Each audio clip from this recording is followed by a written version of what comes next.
magasins qui ont été fermés peut-être juste pour créer un effet choc au sein de la population. C'est en tout cas ce qu'a déclaré le ministre fédéral de la Santé à la VRT. Il a ajouté que le risque de contamination dans les magasins était faible. La fermeture des commerces n'était donc pas une décision purement sanitaire. Valentin Boigelot. Des magasins dits non essentiels fermés ces dernières semaines, une mesure douloureuse pour de nombreux indépendants et pourtant, interrogé par la VRT, le ministre de la Santé lui-même affirme que dans ces magasins, il n'y a pas de vrai risque de contagion.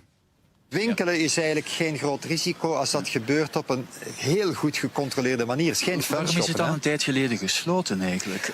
Omdat je op een bepaald moment eigenlijk een beetje een schokbeslissing moet nemen. Je moet echt een schokeffect krijgen.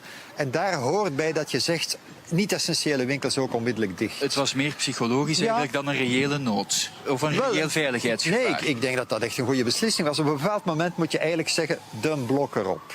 Une déclaration surprenante, explosive même, elle provoque la colère des associations d'indépendants.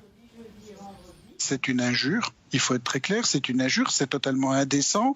Ce sont des cobés, on a essayé quelque chose, on a utilisé un prétexte, etc. Mais c'est très inquiétant, bien entendu, puisque maintenant le doute va s'installer. À chaque décision, chaque fois que le ministre Van den Broek va dire quelque chose, on va se demander si c'est réellement une décision qui est censée ou si c'est un coup dans l'eau, un coup d'essai. Avec une telle déclaration, de nombreux indépendants s'interrogent aujourd'hui sur d'autres décisions du gouvernement.